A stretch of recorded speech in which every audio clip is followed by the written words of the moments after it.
यदि तपाईँ पनि भिडियो एडिटिङमा आफ्नो कदम अगाडि बढाउन चाहनुहुन्छ र स्टार्ट गर्न चाहनुहुन्छ भ्लगिङ यानि कि यथावत युट्युबमा भिडियोहरू अपलोड गर्नेदेखि लिएर सम्पूर्ण चिजहरू चाहिँ भिडियो एडिटिङ गरेर सिक्दै अगाडि बढ्दै गर्न चाहनुहुन्छ भने यो भिडियो तपाईँका लागि। म यो भिडियोमा एकदमै सिम्पल वेमा आफ्नो मोबाइललाई युज गरेर भिडियो एडिटिङलाई स्टार्ट कसरी गर्न सकिन्छ त्यो कुरा सिकाउनेछु। भिडियो एडिटिङमा कतिवटा एप्लिकेसनहरू हुन्छ, ती मध्ये कुन कुन एप्लिकेसनहरू एकदमै बेस्ट छन् मोबाइलमा र त्यो भन्दा पनि एकदमै राम्रो तरिकाले भिडियो एडिटिङ गर्नका लागि सबैभन्दा एकदम टप 1 मा आउने कुन चाहिँ एप्लिकेसन हो सम्पूर्ण जानकारी आजको भिडियोमा दिनेछु। भिडियोलाई अन्तिमसम्म हेर्नु होला। च्यानललाई सब्स्क्राइब गर्नु भएको छैन भने सब्स्क्राइब र एक लाइक अवश्य पनि गर्नु होला। आउनुहोस् भिडियोलाई सुरु गरौँ। यहाँ तपाईले मोबाइलको स्क्रिनमा देख्न सक्नुहुन्छ मेरो मोबाइलको स्क्रिनमा अहिले 4 वटा जति भिडियो एडिटिङको एप्लिकेसन रहेको छ, जुन इन्सर्ट, क्यापकट अनि त्यसपछि काइनमास्टर अनि भिएन केही समय अगाडि चाहिँ एकदमै पूर्ण रूपमा फ्री थियो भने अहिले त्यो पनि पेड सफ्टवेयर भइसकेको छ। अरु त भन्नै पर्दैन, पेड सफ्टवेयर हो।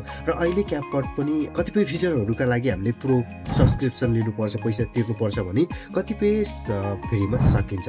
र यो काइनमास्टर र इन्सर्ट भन्ने एप्लिकेसनहरूले चाहिँ यसले पूर्ण रूपमा पैसा लिन्छ, नत्र चाहिँ यसको फुल फिचर हामीले युज गर्न सकिन्छ। तर भिडियो एक्सपोर्टको बेलामा हामीलाई वाटरमार्क दिन्छ यो कम्पनीको, त्यो हामीलाई मन पर्दैन। हामीले खुद आफ्नो वाटरमार्क राख्न चाहन्छौँ। र यो सबैभन्दा राम्रो एप्लिकेसन भनेको मैले युज गरिरहेको सबैभन्दा बेस्ट एप्लिकेसन भनेको काइनमास्टर हो। त्यसै गरी त्यसभन्दा सेकेन्डमा आउँछ हाम्रो क्यापकट, भिएन, त्यसै गरी चाहिँ इन्सर्ट गरेर यो एप्लिकेसनहरू आउँछ। पीसीको तुलनामा यो एप्लिकेसनहरू केही पनि होइन, पीसीमा एकदमै एडभान्स तरिकाको एप्लिकेसनहरू छ। जस्तै क्यापकटको कुरा गर्दा पनि पीसीमा धेरै एडभान्स एडिटहरू हामीले गर्न सकिन्छ भने यसमा नर्मल एडिट मात्रै गर्न सकिन्छ। पीसीमा जस्ट एडिट गर्नका लागि चाहिँ हामीले काइनमास्टरलाई युज गर्न सकिन्छ। आजको भिडियोमा चाहिँ म तपाईलाई इन्सर्टको अलिकति छोटो भिडियो एडिट गरेर देखाउने छु। इन्सर्टमा कसरी चाहिँ हामीले इम्पोर्ट गर्ने हैन, अनि त्यसपछि कट लगाउनेहरू, त्यसै गरी चाहिँ एनिमेसन ट्याक्स एड गर्ने। अब हामीले तपाईले पनि यो इन्सर्ट एप्लिकेसन डाउनलोड गर्नु भएको छैन भने प्ले स्टोरबाट सजिलैसँग डाउनलोड गर्न सक्नुहुन्छ, अथवा चाहिँ यसको गुगलबाट पनि डाउनलोड गरेर यसलाई निशुल्क चलाउन सक्नुहुन्छ। इन्सर्टलाई म ओपन गर्छु। यहाँ तपाईले देख्न सक्नुहुन्छ सुरुमा यस्तो खालको इन्टरफेस आउँछ। यहाँ चाहिँ तपाईले इन्सर्टको देख्न सक्नुहुन्छ। यहाँ चाहिँ भिडियो, फोटो, कलेज अनि त्यसपछि अरू पनि केही फिचर्सहरू देख्न सकिन्छ। हामीले चाहिँ भिडियोमा टच गर्नुपर्ने हुन्छ। भिडियोमा टच गर्ने बित्तिकै यहाँ देख्न सकिन्छ न्यू, अनि त्यसपछि मुनितिर चाहिँ हामीले कतिवटा अगाडि काम गरिरहेको छ त्यो देखाउँछ। तर तपाईँकोमा यस्तो चाहिँ देखाउँदैन, यहाँ न्यूमा टच गर्नुपर्ने हुन्छ। न्यूमा टच गर्ने बित्तिकै हाम्रो ग्यालरीमा भएको फोटो, हाम्रो ग्यालरी अथवा फोनभित्र रहेको भिडियोहरू ओपन हुन्छ, जस अन्तर्गत हामीले कुन चाहिँ भिडियोलाई एडिट गर्ने हो त्यो भिडियोलाई यहाँ ल्याउनु पर्ने हुन्छ। टिक चिन्ह कुन भिडियो अब धेरै छ भने चाहिँ यहाँ ल्याएर चाहिँ हामीले यहाँ टिक चिन्हमा टच गर्नुपर्ने हुन्छ। यति गरिसकेपछि हाम्रो टाइमलाइनमा यो भिडियो आइसकेको छ।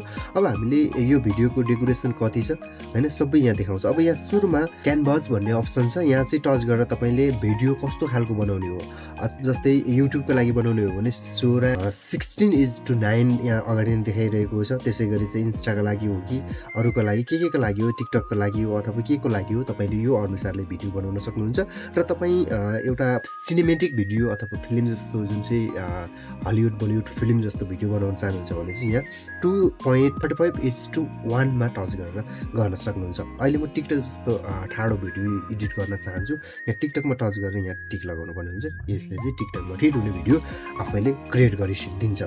र अब यसमा अलिकति यतापट्टि म्युजिक भन्ने अप्सन छ। यो म्युजिकमा टच गरेर चाहिँ हामीले भिडियोको ब्याकग्राउन्डमा कस्तो म्युजिक राख्न सकिन्छ त्यो म्युजिक राख्न सक्नुहुन्छ। यहाँ इफेक्ट पनि छ, अनि त्यसपछि रेकर्ड पनि गर्न सकिन्छ भने यहाँ म्युजिकको अप्सन छ। यहाँ म्युजिकमा टच गरेर यहाँ चाहिँ जुनसुकै हामीले सर्च पनि गर्न सक्नुहुन्छ। यहाँ माई म्युजिक भनेर आफ्नो डिभाइसमा भएको म्युजिक पनि राख्न सक्नुहुन्छ, अथवा चाहिँ यहाँ सर्च गरेर पनि राख्न सकिन्छ। यहाँ ब्लग भन्ने एउटा रहेछ, म यसलाई चाहिँ ओपन गरेर राख्छु। यसलाई युज गर्नुपर्ने हुन्छ। अब त्यसपछि यो चाहिँ अब भिडियोको भिडियोसम्ममा चाहिँ कट गर्नुपर्ने हुन्छ। यहाँ चाहिँ SPLIT भन्ने अप्सन छ, यहाँ चाहिँ टच गरेर यतापट्टिको चाहिँ डिलिट गर्न सकिन्छ। यहाँ डिलिट अप्सन छ, यहाँ डिलिट गर्न सकिन्छ।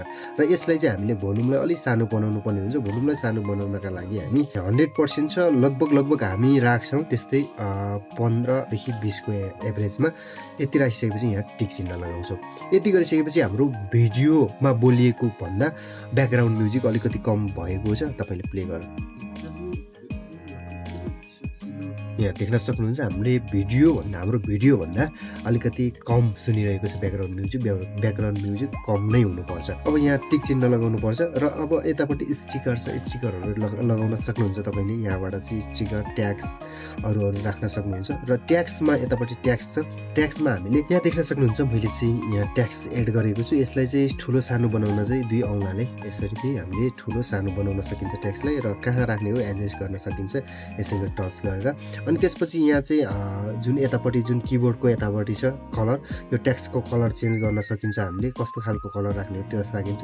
अनि त्यसै गरी यतापट्टि छ तपाईँको ठुलो र सानो भएको ठाउँमा चाहिँ हामीले त्यो ट्याक्स चाहिँ कुन फन्टमा राख्ने हो त्यो फन्ट चेन्ज गर्न सकिन्छ। इङ्ग्लिसमा प्रपर तरिकाले यो फन्टहरू काम गर्छ भने नेपाली लेखिएको छ भने यो राम्रोसँग काम गर्दैन। र यतापट्टि छ ट्याक्स भन्दा यतापट्टि यो चाहिँ जुन चाहिँ 4-5 वटा जुन चाहिँ लाइन लेख्दाखेरि बिचमा लेख्ने अथवा छेउपट्टि यतापट्टि लेख्ने त्यो सबै हामीले चाहिँ गर्न सकिन्छ। र यतापट्टि चाहिँ एनिमेसन, ट्याक्स कसरी एनिमेसन हुँदै सुरु हुने र कसरी एनिमेसन हुँदै एन्ड हुने।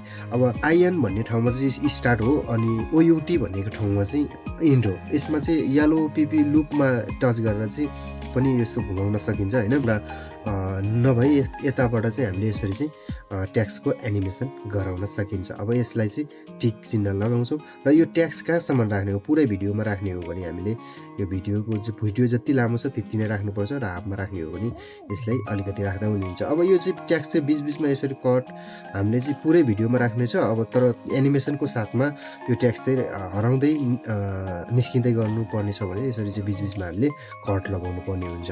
र यसरी कट लगाउँदा चाहिँ हाम्रो बिचबिचमा चाहिँ के हुन्छ भने यसरी चाहिँ हामीले त्यो जुन तरिकाले हाम्रो एकदमै राम्रो तरिकाले चाहिँ गरिरहेको छ यो न्युजहरूमा चाहिँ काम दिन्छ। यसरी चाहिँ हामीले गर्न सकिन्छ। अब यहाँ चाहिँ ट्याक्स भयो। अब फिल्टर, अब भिडियोलाई टच गरेर यहाँ फिल्टरमा टच गरेर चाहिँ यहाँ इफेक्ट एआई इफेक्ट अनि त्यसपछि फिल्टरहरू चाहिँ लगाउन सकिन्छ। यसमा चाहिँ अब कस्तो खालको फिल्टर लगाउने हो होइन, यसरी चाहिँ हामीले फिल्टर लगाउन सकिन्छ। फिल्टर लगाएर टिक लगाउनु पर्ने हुन्छ। यहाँ चाहिँ एडिट भन्ने अप्सनमा चाहिँ यो फिल्टरहरू त्यसै गरी चाहिँ सबै त्यो जुन चाहिँ अनुहारको कलरहरू र फिल्टरहरू जस्तै एडिट गर्न सकिन्छ। अब कस्तो खालको एडिट गर्ने हो तपाईँले आफ्नो अकर्डिङ अनुसार भिडियो कस्तो खालको मनपर्छ त्यो अनुसारले हामीले एडिट गरेर टिक लगाउनु पर्ने हुन्छ। र यतापट्टि डिलिट पनि छ अप्सन, यहाँ कट पनि छ।